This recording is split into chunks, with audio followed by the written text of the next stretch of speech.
የብልጽግናው አየር ኃይል በህወሓት ታጣቂዎች ላይ የድሮን ድብደባ መፈጸሙን ምንጮች አረጋገጡ።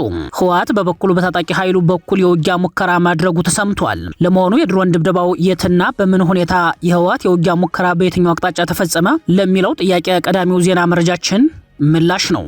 በወሎ ቤተ አማራ ቆላና ደጋ በርካታ አካባቢዎችን የሸፈነ ከባድ ውጊያዎች ተካሂደዋል። በጋሸና ቀጠና በተካሄደው ውጊያ የፋኖ ኃይሎች ከበባ ሰብረዋል። በአማራ ሳይንት ግንባር ደግሞ በሁለት ጀነራል መኮንኖች በሶስት ግንባሮች የተመራው ከባድ ውጊያ መጠነ ሰፊ ሰብአዊ ኪሳራ የተመዘገበበት ሆኗል። ውጊያው የፋኖ ኃይሎች ከፍተኛ የውጊያ አቅማቸውን ያሳዩበት ነው ተብሏል። ዝርዝር የግንባር መረጃው ተሰናድቷል።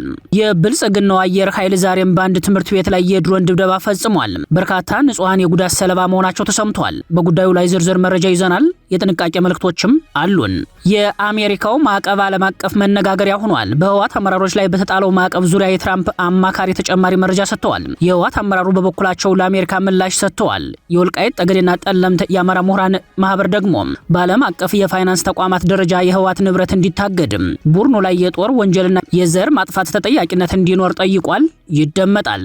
የብልጽግናው ጦር አጋር የተባበሩት አረብ ኤምሬትስ በዓለም አቀፍ ደረጃ ለፍርድ መቅረብ አለባት ተባለ። ሁለት የደህንነት ተመራማሪዎች በጉዳዩ ላይ ባወጡት የጋራ ጽሑፍ የኤምሬትስን የጦር ወንጀል ገጽታ በሰፊው ተንትነዋል። በሌላ በኩል በሱዳን ከ500 በላይ የወሲብ ጥቃቶች መፈጸማቸው ተጋልጧል። ለሰዓቱ የመረጥንላችሁ ቀጠናዊ ዜና ትንታኔያችን ነው። ሰላም ጤና ይስጥልን ውድ የጣና ቲቪ ተከታታይ ቤተሰቦቻችን፣ አብራችሁን ስትቆዩ እነዚህንና ሌሎች ዝርዝር መረጃዎችን ታደምጣላችሁ። አክብሮታዊ ግብዣችንን በማስቀደም ወደ ሰዓቱ ዜናና መረጃዎቻችን እናመራለን። በቅድሚያም የብልጽግናው አየር ኃይል በህወሓት ታጣቂዎች ላይ የድሮን ድብደባ መፈጸሙን ምንጮች አረጋገጡ። የብልጽግናው አየር ኃይል በጎንደር ሁመራ አቅጣጫ የኢትዮጵያና ሱዳን ድንበር አዋሳኝ አካባቢ በሚገኘው ሸረሪና ተብሎ በሚጠራ አካባቢ በህወሓት ታጣቂ ኃይሎች ወታደራዊ ካምፕ ላይ የድሮን ድብደባ መፈጸሙን ምንጮች ለጣቢያችን አረጋግጠዋል።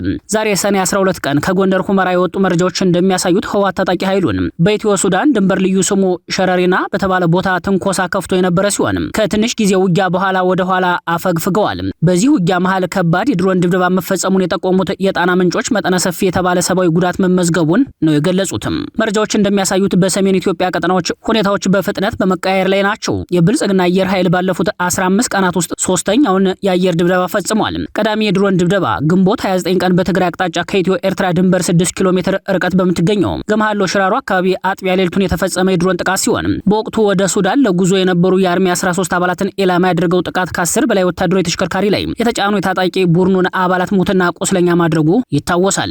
ይህ የቡድን ጥቃት ከተፈጸመ በኋላ የብልጽግና አየር ኃይል በዛው በትግራይ ክልል ወደ አዲ ሀገራይ፣ አዲ ነብሪ እና አዲ ዳህሮ ቅኝት በማድረግ ኃይል የመበተን ስራ መስራቱ አይዘነጋም። ሁለተኛው የድሮን ድብደባ ከትግራይ ውጭ በጎንደር ሁመራ የኢትዮ ሱዳን ድንበር አዋሳኝ አካባቢ ከቀዳሚው ጥቃት በ3 ቀናት ልዩነት ማለትም ሰኔ 1 ቀን በህወሓት ታጣቂዎች ላይ የተፈጸመ መሆኑ ይታወሳል። የጣና ወታደራዊ ምንጮች እንደሚያስታውሱት ሰኔ 1 ቀን ከኢትዮጵያ ትግራይ በኤርትራ በኩል ተሻግረው ወደ ሱዳን በገቡ የህወሓት ታጣቂዎች ላይ ሸረሪና የተሰኘ የኢትዮጵያና ሱዳን ድንበር ላይ የድሮን ጥቃት ሲፈጸም በዛው ጥቃት የተጎዱት ግንቦት 29 ቀን በሽራሮ ቀጠና ከተፈጸመው ጥቃት የተረፉት መሆናቸውን አስታውሰዋል። እንደ ምንጮቹ መረጃ ከሽራሮ ጥቃት የተረፉት የአርሚ 13 ታጣቂዎች እንደገና በመደራጀት ሌሊቱን በእግር ወደ ኤርትራ ከገቡ በኋላ ሱዳን ሸረሪና መድረስ ችለው የነበረ ቢሆንም በሰኔ 1 ቀን የድሮን ጥቃት ክፉኛ ተመተዋል። ሶስተኛው የድሮን ጥቃት ዛሬ ሰኔ 12 ቀን በዚሁ የድንበር ቀጠና የተፈጸመ ሲሆን ይህ ዜና እስከተጠናቀረበት ሰዓት ድረስ በጉዳዩ ላይ ህወሓትም ሆነ ብልጽግና አየር ኃይል የሰጡት ማብራሪያ የለም። ሆኖም የጣና ወታደራዊ የመረጃ ምንጮች እንዳረጋገጡት የድሮን ጥቃቱ ከሁመራ ከተማ በቅርብ ርቀት በሚገኘው የኢትዮጵያና ሱዳን አዋሳኝ ቀጠና ሸረሪና ላይ ተፈጽሟል።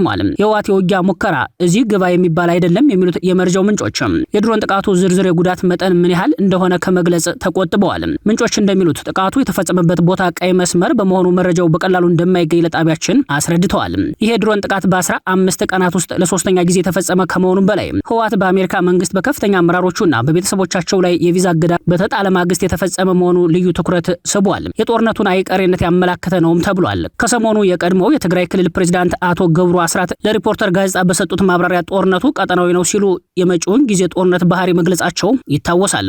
ፖለቲከኛው የጦር ሜዳ ግንባሮችን ጭምር በጠቆሙበት ማብራሪያቸው አዲሱ ስትራቴጂ ሲሉ የጠሩት ከሁመራ እስከ መተማ ባለው የኢትዮጵያ ድንበር በኩል ህወሓት ከሱዳን የአልቡርሃን ጦር ጋር ግንባር በመፍጠር ውጊያ ሊከፍት እንደሚችል ማመላከታቸው ይታወሳል። ብዙ ኃይል አጠናክረው በሱዳን በኩልም ወደ ሁመራ ለመግባትም ፍላጎት ያላቸው ይመስላሉ። እኔ እስከማየው ያን ኃይል ማጠናከር መተማ አካባቢ የሱዳን አካባቢ ድንበሮች በዚህም ኃይላቸው አጠናክረው የሱዳን የአልቡርሃን መንግስትም እንዲሁ ዋናው የጦርነቱ ሰንተር ያደረገው ማዕከል ያደረገው በዚህ ከመተማ ደባዜን እስከ ሕሞራ ባለው ወሰን ስለሆነ በዚህም ሌላ ግንባር ነው። ስለዚህ አንድ ግንባር አይኖርም።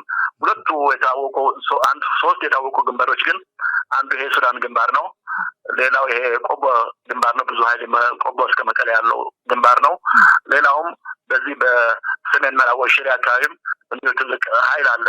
ስለዚህ ጦርነቱ ለማሸነፍ የራሳቸው የውጊያ ስልትም ይኖራቸዋል። እኒህ ፖለቲከኛ በሰጡት መረጃ ህወሓት በአመዛኙ በአማራ ታሪካዊ ርስቶች ላይ የጦር ወረራ ሊፈጽም እንደሚችል ነው። እንዲህ ባለ የጦርነት ግብ ውስጥ የፋኖ ኃይሎች ሊኖራቸው የሚችለው ሚና በአማራ ህዝብ ዘንድ ጥያቄዎች መነሳታቸው እንደቀጠለ ነው። በወሎ ቤት አማራ ቆላና ደጋ በርካታ አካባቢዎችን የሸፈነ ከባድ ውጊያ ተካሄደ። በወሎ ቤት አማራ ሰሜኑ ክፍል ቆላና ደጋ በርካታ አካባቢዎችን የሸፈነ ከባድ ውጊያ መካሄዱን የፋኖ ምንጮች ለጣና ገልጸዋል። በጋሸና ቀጠና በዋድላ በመቄትና በዳውንት ወረዳዎች በሚገኙ የፋኖ ይዞታዎች ላይ ውጊያ በመክፈት የፋኖ አመራሮችን ለመክበብ የሞከረው ያጋዙ ጦር ከባድ የተባለ ሰብአዊ ኪሳራ ገጥሞታል ነው የተባለው። በዳውንት ወረዳ ቦዳ በተባለ አካባቢ ፋኖን በሶስት አቅጣጫ ለመክበብ የገባው ያጋዙ ጦር በፋኖ ኃይሎች መልሶ ማጥቃት ከበባው ተሰብሮ ከባድ ሰብአዊ ኪሳራ አስተናግዷል ያሉት የፋኖ ምንጮችም በተመሳሳይ በመቄት ወረዳ በተለያዩ አካባቢዎች ውጊያዎች መቀጠላቸውን ለጣቢያችን አረጋግጠዋል። በተለይም ከጋሸና ወደ መቄት በሚወስደው ዋናው መንገድ አቅራቢያ ከጋሸና በቅርብ ርቀት በሚገኙ መላይና አርቪት በተባሉ አካባቢዎች ከባድ ውጊያ መካሄዱን የፋኖ ምንጮች አክለዋል። በመቄት ቆላማ አካባቢዎች መስቀል ተብሎ በሚጠራው አስቸጋሪ መልክዓ ምድር ፋኖን ለመክበብ የገባው ያጋዙ ጦር በፋኖ መልሶ ማጥቃት ከፍተኛ ሰብአዊ ኪሳራ አስተናግዶ መመለሱን የገለጹት የፋኖ ምንጮችም በአማራ ሳይንት ግንባር በሁለት ጀነራል መኮንኖች የተመራው ውጊያ በሽንፈት መጠናቀቁ የፋኖን የውጊያ አቅም ያሳየ እንደነበር ገልጸዋል። የ11ኛ እዝ ዋና አዛዥ ጀነራል አድማሱ አለሙና ምክትሉ ሜጀር ጀነራል ዘውዱ ሰጣርጌ መድፍ ጭምር ይዘው በመግባት በአማራ ሳይንት ወረዳ በሶስት ግንባሮች ተኩስ ቢከፍቱም መጨረሻቸው በሽንፈት የተደመደመ መሆኑን ከግንባር የተገኘው መረጃ ያሳያል። አድማጭ ተመልካቾቻችን የነዚህን አውደ ውጊያ ውሎና ተጨማሪ አፍላ የውጊያ መረጃዎችን የግንባር ዘጋቢያችን እንደሚከተለው ያደርሰናል። ሰላም ጤና ይስጥልን አድማጭ ተመልካቾች እንደምን ዋላችሁ። ወደ ሰዓቱ የግንባር መረጃዎች ስናመራ በወሎ ቤት አማራ ምዕራብ ወሎ ቀጠና በአማራ ሳይንት ግንባር በሁለት ጄኔራል መኮንኖች የተመራው ውጊያ በፋኖ የበላይነት ሲጠናቀቅ በዚሁ ቀጠና ዛሬ ሰኔ 12 ከጧቱ 1 ሰዓት አካባቢ በከላላ ወረዳ 08 ቀበሌ ባከት ትምህርት ቤት በተፈጸመ የድሮን ጥቃት ከ10 በላይ ወጣቶች ተገድለዋል። እስከ ሰኔ 30 ድረስ ፋኖን አጸዳለሁ በማለት እቅድ ያወጣው የአብይ አህመድ መንግስት ወደ ምዕራብ ወሎ ግንባር ከፍተኛ ኪሳራ እየደረሰበት ያለው በጄኔራል ዘውዱ ሰጣርጌ የሚመራው የአገዛዙ ጦር በብዛት የላከው ሰራዊት ከፍተኛ ኪሳራ የደረሰበት ሲሆን የ11ኛ እዝ ዋና አዛዥ ጄኔራል አድማሱ አለሙና ምክትሉ ሜጀር ጄኔራል ዘውዱ ሰጣርጌ መድፍ ጭምር ይዘው በመግባት በትናንትናው ዕለት አማራ ሳይንት ወረዳ ውስጥ በሶስት ግንባሮች ተኩስ ቢከፍቱም ያፋብን ወሎ ቤት አማራ ሚኒሊክ እዝ 105ኛ ኮር 47ኛ ክፍለ ጦር ታቦር ተራራ ሻለቃ ፋኖች አይቀጡ ቅጣት ቀጥተው በርካታ ሰራዊት እስከ ወዳኛው ማስወገድና ማቁሰል ችለዋል። የታቦር ሻለቃ ፋኖች በአገዛዙ ላይ በወሰዱት እርምጃ ቁጥሩ በውል ያልታወቀ የመከላከያ ሰራዊት አባል ሲገደልና ሲቆስል፣ ከዚህ በተጨማሪ ደግሞ መንገድ ሲመራቸው የነበረው የአማራ ሳይንት ወረዳ ሚኒሻ ጽሕፈት ቤት የሚኒሻው ዘመቻ መሪ አድርጎት የነበረው አቶ ሙልጌታ የተባለ ግለሰብ ከነ አጃቢዎቹ ተገድለዋል። በሶስት ግንባሮች ማለትም በጓሜዳ ተርባ በማርያምና ዋሮ በኩል ከቁጥር በላይ ሰራዊት አሰልፎ የተንቀሳቀሰው የ11ኛ እዝ ከባድ ሽንፈት አስተናግዶ አስከሬንና ቁስለኛ ተሸክሞ ተመልሰዋል። ጄኔራሎቹ ያሰቡት ሳይሳካላቸው ቀርቶ በመበሳጨት አካባቢውን በርቀት በመድፍ እየደበደቡ ተመልሰዋል ሲል አፋብን ወሎ ቤት አማራ ሚኒሊክ እዝ ህዝብ ግንኙነት መምሪያ በግንባር መረጃው ላይ ገልጿል። ከአካባቢው የጣና ምንጮች ባገኘነው መረጃ መሰረት አገዛዙ ከ3 አምቡላንስ በላይ አስክሬንና ቁስለኛ ወደ አጅባር ሆስፒታል እንዳስገባ ታውቋል። ይህ በእንዲህ እንዳለ በዚሁ ቀጠና በከላላ ወረዳ ዛሬ ጠዋት ላይ በትምህርት ቤት ውስጥ በተፈጸመ የድሮን ጥቃት በርካታ ወጣቶች መገደላቸው ታውቋል። ከከላላ 08 ቀበሌ ማህበረሰብ በደረሰን መረጃ መሰረት ዛሬ ሰኔ 12 ከጧቱ 1 ሰዓት አካባቢ በደረሰ የድሮን ጥቃት ከ10 በላይ ወጣቶችና ተማሪዎች በድሮን ጥቃት ተገድለዋል። በደቡብ ወሎ ምዕራብ ወረዳዎች ከፍተኛ ኪሳራ እየደረሰበት ያለው አገዛዙ በከላላ ወረዳ 08 ቀበሌ ባከት ከሚባል ትምህርት ቤት ውስጥ በፈጸመው የድሮን ጥቃት ስፖርት ሲሰሩ የነበሩ ወጣቶችና ተማሪዎች ላይ ጉዳት ደርሷል። የሟቾች ቁጥር 10 እንደሚደርስ የገለጹልን የአካባቢው የመረጃ ምንጮቻችን ከባድና ቀላል ጉዳት የደረሰባቸውም እንዳሉ ገልጸውልናል። በአካባቢው የሚንቀሳቀሰው አፋብን ምኒልክ ዕዝ 105ኛ ኮር ሳጅን አባናደው 71ኛ ክፍለ ጦር ህዝብ ግንኙነት ክፍል ለጣና ቲቪ እንደገለጸልን ከሰሞኑ የ6ኛና 8ኛ ክፍል የሚኒስትሪ ፈተናን ከጸጥታ ስጋት ለማዳን የፋኖ ኃይሎች ትምህርት ቤት አካባቢ ከመንቀሳቀስ ውጭ በትምህርት ቤቶች ውስጥ የፋኖ ኃይሎች በዛሬው ዕለት እንዳልነበሩ ገልጾልናል። ጥቃቱ በባከር ትምህርት ቤት ውስጥ መፈጸሙንና አንድ ብሎክ የመማሪያ ህንፃ መውደሙንም ለጣና ቲቪ አረጋግጦልናል። ከሰሞኑ በሁሉም የአማራ ክልል ገጠር ትምህርት ቤቶች ክልል አቀፍና አገር አቀፍ ፈተናዎችን ለማስፈተን በሚል ትምህርት ቤቶች ውስጥ የተነሱ የፋኖ ታጣቂ ፎቶ መዘዋወራቸው ይታወቃል። ይህን ተከትሎ አገዛዙ በትምህርት ቤቶች አቅራቢያ የድሮን ጥቃት በዛሬው ተመሳሳይ ሁኔታ ሊፈጽም ስለሚችል አስፈላጊው ጥንቃቄ እንዲደረግ በጣቢያችን ስም ለማሳሰብ እንወዳለን።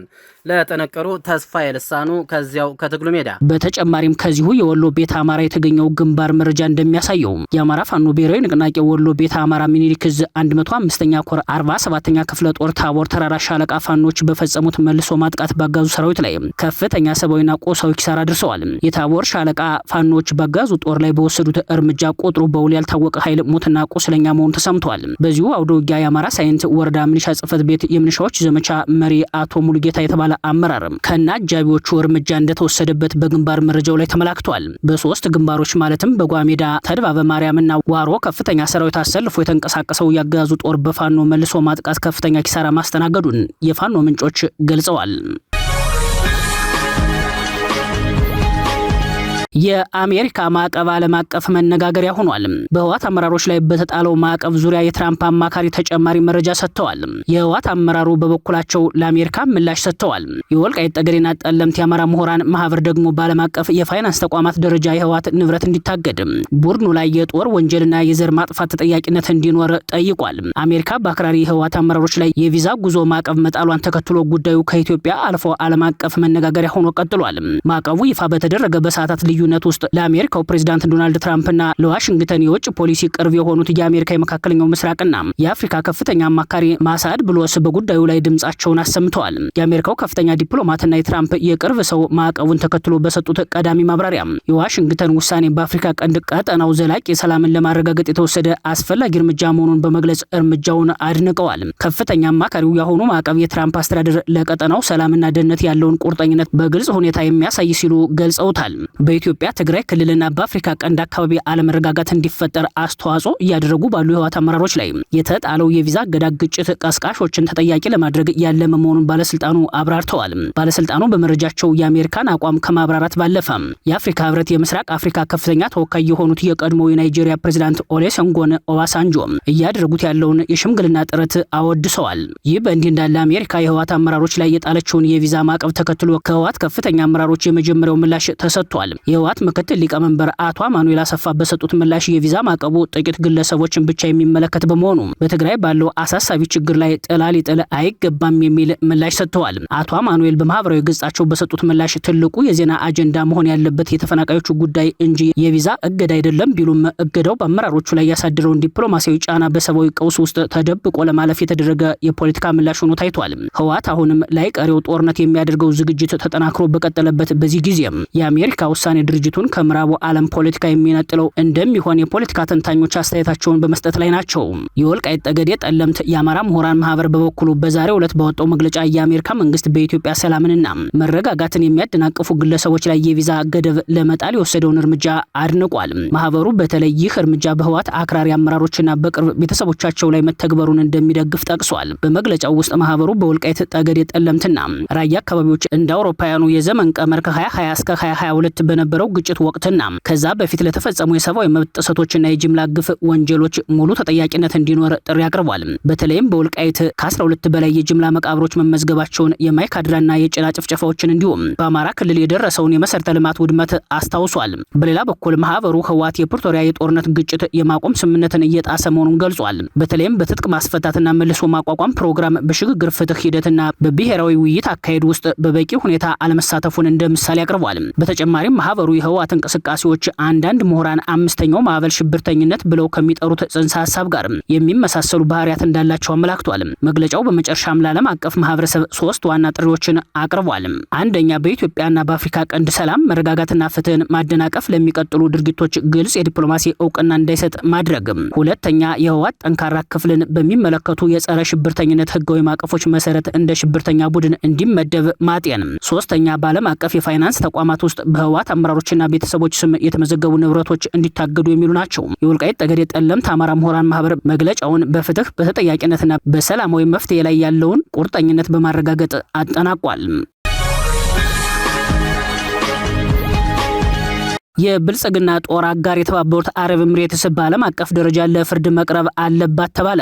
2 የደህንነት ተመራማሪዎች በጉዳዩ ላይ ባወጡት የጋራ ጽሑፍ የኤምሬትስን የጦር ወንጀል ገጽታ በሰፊው ተንትነዋል። በሌላ በኩል በሱዳን ከ500 በላይ የወሲብ ጥቃቶች መፈጸማቸው ተጋልጧል። በሱዳን የውክልና ጦርነት ውስጥ ሰፊ ተሳትፎ ካላቸው ሀገራት መካከል አንዱ የሆነችው የብልጽግናው ጦር አጋር የተባበሩት አረብ ኤምሬትስ በዓለም አቀፍ ደረጃ ለፍርድ መቅረብ አለባት የሚል የዲፕሎማሲ ዘመቻ ተጀምሯል። ዓለም በተባበሩት አረብ ኤምሬትስ ላይ እርምጃ እንዲወስድም ተጠይቋል። ጥያቄውን ያቀረቡት ማቲሲም አሊና ዮናህ ዲያመንድታ የተባሉ 2 የደህንነት ተመራማሪዎች ናቸው። ተመራማሪዎቹ በጋራ ያወጡትን ጽሑፍ ጀስት ሴኩሪቲ በሚለው ገጽ ላይ አስነብበዋል። የተባበሩት አረብ ኤሚሬትስን ወንጀል የሚተነትነው ጽሑፍ ሀገሪቷ ለፍርድ መቅረብ እንዳለባት ይሞግታል። የሱዳን ጦርነት ብዙ ሀገራት ከጀርባ የሚሳተፉበት የውክልና መሆኑንም ጽሑፉ አመላክቷል። ይህ በእንዲህ እንዳለ የተባበሩት መንግስታት ድርጅት እንደ አውሮፓ አቆጣጠር በ2025 በሱዳን ውስጥ ከግጭት ጋር የተያያዙ ከ500 በላይ የወሲብ ጥቃት ድርጊቶች መፈጸማቸውን የሚያረጋግጥ መረጃ ይፋ አድርጓል። ከተጎጂዎቹ መካከል 98 በመቶ የሚሆኑት ሴቶችና ልጃገረዶች መሆናቸውን ዩኤን ውመን ሐሙስ ዕለት ባወጣው ሪፖርት ገልጿል። ኤጀንሲው እንደጠቆመው አብዛኞቹ ተጎጂዎች ጥቃት ያረፈባቸው በብሔር ማንነታቸው ምክንያትና ከተቀናቃኝ ኃይሎች ጋር ባላቸው ግንኙነት ነው። እንዲያም ሆኖ በሀገሪቱ ካለው ሰፊ አለመረጋጋት ከማህበራዊ መገለልና ከአጸፋዊ ጥቃት ፍርሃት የተነሳ የተረጋገጡት ቁጥሮች የችግሩን ጥቂት ማሳያ ብቻ መሆናቸውን ሪፖርቱ አመላክቷል። የዩኤን ውመን አዲስ መረጃ እንደሚያሳየው ጦርነቱ ከተቀሰቀሰ ከ3 ዓመታት በላይ በሆነው በዚህ ወቅት በጾታ ላይ የተመሰረተ ጥቃት ድጋፍ የሚያስፈልጋቸው ሴቶችና ልጃገረዶች ቁጥር በ4 እጥፍ ጨምሯል። እንደ አውሮፓ አቆጣጠር በ2026 ይህ ቁጥር 12.4 ሚሊዮን ገደማ እንደሚደርስ መገመቱን ሱዳን ትሪቡን ዘግቧል። በደቡብ አፍሪካ ኢትዮጵያውያን አዲሱ ውጥረት ውስጥ መግባታቸው ተሰማ። ቀነ ገደቡ መድረሱን ተከትሎ ቤት ለቤት ማስፈራራት ተጀምሯል። የውጭ ዜጎች ይውጡ የሚለው ዘመቻ ኢትዮጵያውያን ላይ አነጣጥሯል። በደቡብ አፍሪካ በስደተኛ ጠል ቡድኖች የተቀሰቀሰውና የውጭ ዜጎች ይውጡልን የሚለው ዘመቻ ተጠናክሮ መቀጠሉን ተከትሎ በሀገሪቱ በሚኖሩ ኢትዮጵያውያን ላይ ከፍተኛ ስጋት አስከትሏል። ከሀገር ውጡ በሚል የተሰጠው ቀነ ገደብ እየተጠናቀቀ መሆኑን ተከትሎ አዲስ ስጋትና ውጥረት መንገሱ ታውቋል። ከዚህ ቀደም ከጸረ ስደተኛ እንቅስቃሴ ጋር በተያያዘ ከ4 በላይ ኢትዮጵያውያን መገደላቸው ይታወሳል። በደቡብ አፍሪካ ባለፉት ወራት በተለየ ሁኔታ የተቀጣጠለው የጸረ ስደተኛ እንቅስቃሴ ለተወሰነ ጊዜ ጋብ ብሎ የነበረ ቢሆንም አሁን ላይ እንደገና እያንሰራራ ቤት ለቤት የማስፈራሪያ ዘመቻ መቀጠሉ ተገልጿል። በተለይም ከጆሃንስበርግ ከተማ አቅራቢያ በምትገኘው ሚድላንድ ከተማ ዛቻው በርክቷል። በከተማዋ የሚኖሩ ኢትዮጵያውያን ጭንቀት ውስጥ መግባታቸውን ገልጸዋል። ላለፉት ጥቂት ጊዜያት ጋብ ብሎ የነበረው ዛቻ፣ ማስፈራሪያ፣ ዝርፊያ፣ ድብደባና ግድያ አሁን ላይ በከፍተኛ ሁኔታ ማገርሸቱ ነው የተሰማው። ያመጹ መሪዎች ኢትዮጵያውያን አገሪቱን ለቀው እንዲወጡ ቀነ ገደብ ማስቀመጣቸው ተሰምቷል። እስከ ሰኔ 23 ቀን ድረስ አገራችንን ለቃችሁ ውጡ የሚል መልእክት እንደደረሳቸው ኢትዮጵያውያኑ ተናግረዋል። ያመጹ መሪዎች ሰሞኑን ያስቀመጡት የጊዜ ገደብ እየተቃረበ መምጣቱን ተከትሎ በአሁኑ ወቅት በሁሉም አካባቢዎች ከፍተኛ ውጥረትና ስጋት መፈጠሩን ኢትዮጵያውያኑ ተናግረዋል። የጥቃቱ አራማጅ ቡድኖች ቤት ለቤት እየዞሩና እያንኳኩ አልወጣችሁም፣ እዚህ ናችሁ እያሉ በማስፈራራት ላይ ስለሆኑ በሀገሪቱ የሚኖሩ የውጭ ዜጎች ስጋት ከመቼውም ጊዜ በላይ ከፍ ብሏል። ማላዊ፣ ኒጀር፣ ጋናና ናይጄሪያን የመሳሰሉ አገራት ዜጎቻቸውን በማስወጣት ሂደት ላይ መሆናቸው ተዘግቧል። የደቡብ አፍሪካ መንግስት ድርጊቱን ቢያወግዝም በተግባር ግን በአንዳንድ ቦታዎች ግድያን ጨምሮ ከባድ ዝርፊያና ማስፈራራት አሁንም እየተፈጸመ ቀጥሏል። በተለይም በሀገሪቱ በከፍተኛ ቁጥር በሚኖሩት የማላዊ ዜጎች ላይ ተቃውሞ የበረታ ሲሆን እነሱም የተቃውሞ ሰልፍ ማድረጋቸው ተሰምቷል። ተጠባቂው የአሜሪካና ኢራን የሰላም ውይይት ተሰረዘ። የአሜሪካው ምክትል ፕሬዝዳንት ጄዲ ቫንስ በበኩላቸው ፕሬዝዳንት ዶናልድ ትራምፕ ከኢራን ጋር እያደረጉት ያለውን ስምምነት የሚቃወሙ የእስራኤል ጽንፈኛ ባለስልጣናትን አጥብቀው ተችተዋል። በአሜሪካና ኢራን መካከል በስዊዘርላንድ ሊካሄድ ተይዞ የነበረው የሰላም ውይይት በድንገት መሰረዙ ብዙ ጥያቄዎችን አስነስቷል። ይህ ውይይት ለብዙ ሳምንታት ከተደረጉ ድርድሮች በኋላ የሚካሄድ የመጨረሻ ዙር መሆኑ ተገልጾ ነበር። ሪፖርቶች እንደሚያመላክቱት አሜሪካና ኢራን በ14 ነጥቦች ላይ መሰረታዊ ስምምነት ላይ ደርሰው ነበር። የዛሬው ስብሰባ ደግሞ በቀሪ ዝርዝር ጉዳዮች ላይ የመጨረሻ ውሳኔ ለመውሰድ ታስቦ ነበር። ኳታርና ፓኪስታን እንደ አስታራቂ አገራት በሂደቱ ውስጥ ሲሳተፉ እንደነበር መረጃዎች ያሳያሉ። የስዊዘርላንድ ውጭ ጉዳይ ሚኒስቴር ባወጣው መግለጫ ውይይቱ ላልተወሰነ ጊዜ መራዘሙን ብቻ ገልጿል። ነገር ግን ለምን እንደተራዘመ ወይንም አዲስ ቀን መቼ እንደሚወሰን አልተገለጸም። ይህ ደግሞ በጀርባ ሌሎች የፖለቲካ ወይንም የደህንነት ጉዳዮች እየተካሄዱ እንደሆነ ግምቶችን አስነስቷል። ከመግለጫው በፊት የአሜሪካ ምክትል ፕሬዝዳንት ጉዞውን መሰረዛቸው ተዘግቦ ነበር። ይህ በውይይቱ ውስጥ ያልተፈቱ አስቸጋሪ ጉዳዮች እንዳሉ የሚያመላክት ሊሆን ይችላልም ተብሏል። ብዙ የፖለቲካ ተንታኞች ከፍተኛ ባለስልጣናት ጉዟቸውን ሲሰርዙ ይህ በድርድሩ ላይ አዲስ ችግር መፍጠሩን ሊያመላክት እንደሚችል ያስረዳሉ። አሜሪካና ኢራን በመካከላቸው ያለውን ወታደራዊ ውጥረት ለመቀነስ በአንጻራዊ መተማመን እየሰሩ ነው የሚለው ተስፋ ከፍ ብሎ ነበር። ውይይቱ መራዘሙ ግን በመካከለኛው ምስራቅ የደህንነት ሁኔታ፣ በኃይል ፖለቲካና በኢኮኖሚ ጉዳዮች ላይ አዲስ ጥርጣሬዎችን ፈጥሯል። በተለይም የሁለቱ ሀገራት ግንኙነት በቀጣይ ወደ ውይይት ይመለሳል ወይስ ወታደራዊ ውጥረቱ ይበረታል የሚለው ጥያቄ አሁንም ክፍት ሆኖ ቀጥሏል። እስካሁን ድረስ የውይይቱ መራዘም ትክክለኛ ምክንያት አልተገለጸም። ከኢራን በኩልም ይፋዊ መግለጫ አልተሰጠም። ስለዚህ ቀጣይ ቀናት ከሁለቱ አገራት የሚወጡ መግለጫዎች ለጉዳዩ ግልጽ ምስል ይሰጣሉ ተብሎ ይጠበቃል። የውይይቱ መራዘም ጊዜው ነው ወይስ በአሜሪካና ኢራን ግንኙነት ውስጥ አዲስ ወታደራዊ ቀውስ ሊመጣ ይችላል የሚለው ጉዳይ አሁንም በመካከለኛው ምስራቅ የፖለቲካ ተንታኞች ዘንድ አነጋጋሪነቱ እንደቀጠለ ነው። ይህ በእንዲህ እንዳለ የአሜሪካው ምክትል ፕሬዝዳንት ጄዲ ቫንስ ፕሬዝዳንት ዶናልድ ትራምፕ ከኢራን ጋር እያደረጉት ያለውን ስምምነት የሚቃወሙ የእስራኤል ጽንፈኛ ባለስልጣናትን አጥብቀው ተችተዋል። ቫንስ ለእስራኤል በሰጡት ማስጠንቀቂያ ሀገሪቱ የሚያጋጥማትን እያንዳንዱን የደህንነት ችግር በመግደል ብቻ ልትፈታው እንደማትችል አሳስበዋል። ሐሙስ ዕለት ለኒውዮርክ ታይምስ በሰጡት ቃልም ትክክለኛው የመፍትሄ ሀሳባችሁ ምንድነው? 9 ሚሊዮን ህዝብ ያላት ሀገር ናችሁ። እያንዳንዱን የብሔራዊ ደህንነት ችግር በመግደል ብቻ ልትፈቱት አትችሉም በማለት ስምምነቱን የሚቃወሙትን አካላት ጠይቀዋል።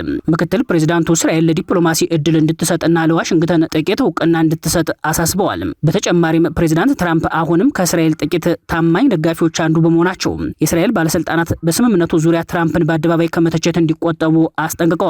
ፕሬዝዳንት ትራምፕም ለእስራኤል አጠቃላይ ድጋፍ ቢኖራቸውም በቅርቡ ከኔታንያሁ ጋር በስልክ በተነጋገሩበት ወቅት የእስራኤልን የሊባኖስ የጥቃት ስልት ተችተዋል። አንድን ሰው በፈለጋችሁ ቁጥር አፓርታማ ማፍረስ አይጠበቅባችሁም፣ በእነዚህ አፓርታማዎች ውስጥ ብዙ ሰዎች አሉ፣ ሁሉም ደግሞ ሂዝቦላህ አይደሉም በማለት ትራምፕ መናገራቸው ይታወሳል። ይህ የአሜሪካ ባለስልጣናት አስተያየት የመጣው በሁሉም ግንባሮች ጦርነት እንዲቆም የሚያሳስበው የአሜሪካና ኢራን የመግባቢያ ስምምነት ቢፈረምም የእስራኤሉ ጠቅላይ ሚኒስትር ቤንያሚን ኔታንያሁ ጦራቸውን ከሊባኖስ ለማስወጣት ፈቃደኛ ባለመሆናቸውን ተከትሎ ነው። ኔታንያሁ የእስራኤል ጦር አስፈላጊ ሆኖ እስካገኘው ድረስ በደቡብ ሊባኖስ እንደሚቆይ አቋማቸውን አጽንተዋል። በሰሜኑ ክፍል ደህንነትን እንመልሳለን ያሉት ጠቅላይ ሚኒስትሩ ለዚህም በደቡብ ሊባኖስ የደህንነት ቀጠና ማቆየት ግድ መሆኑን ተናግረዋል። ከንግግራቸው ጥቂት ቀደም ብሎም የእስራኤል መከላከያ ሰራዊት ወደ ሊባኖስ ግዛት 10 ኪሎ ሜትር ያህል ዘልቆ በመግባት የተቆጣጠረውን መሬት የሚያሳይ አዲስ ካርታ ያወጣ ሲሆን የመከላከያ ሚኒስትሩ እስራኤል ካትዝም ጦሩ በሊባኖስ፣ ሶሪያና ጋዛ አስፈላጊ እስከሆነ ድረስ እንደሚቆይ ገልጸው ነበር። ይህ የእስራኤል የጦርነት አቁም በሁሉም ግንባሮች ወታደራዊ ኦፕሬሽኖችን ማቆምን ከሚጠይቀውና የሊባኖስን ሉዓላዊነት ከሚያስከብረው የአሜሪካና ኢራን ስምምነት ጋር በቀጥታ ይጋጫል። የኢራን ውጭ ጉዳይ ሚኒስተር ቃል አቀባይ እስማኤል ባጋይ በበኩላቸው የእስራኤል አገዛዝ በሊባኖስ ላይ የሚያደርሰው ጥቃት ከቀጠለ ሌላኛው ወገን ወይንም አሜሪካ በመግባቢያ ስምምነቱ የገባቸውን ግዴታ እንደጣሰች ተደርጎ ይቆጠራል በማለት ጠንከር ያለ ማስጠንቀቂያ ሰጥተዋል። ክቡራትና ክቡራን ቤተሰቦቻችን ለሰዓቱ የሰናዱት መረጃዎቻችን የተከታተላችኋቸውን ይመስሉ ነበር። አብራችሁን ስለቆያችሁ ልባዊ ምስጋናችን ይድረሳችሁ እያልን የጣና ቲቪ ወቅታዊ ዜናዎችም ትንታኔዎችና ልዩ ልዩ ፕሮግራሞችን እንዲደርሷችሁ ቻናሉን ሰብስክራይብ በማድረግ ቤተሰብ ይሁኑ። በተሳትፎ የትግል ሚዲያውን እንዲያጠናክሩ ጥሪያችንን እናቀርባለን። ጣና ቲቪ ከሀቅ ጋር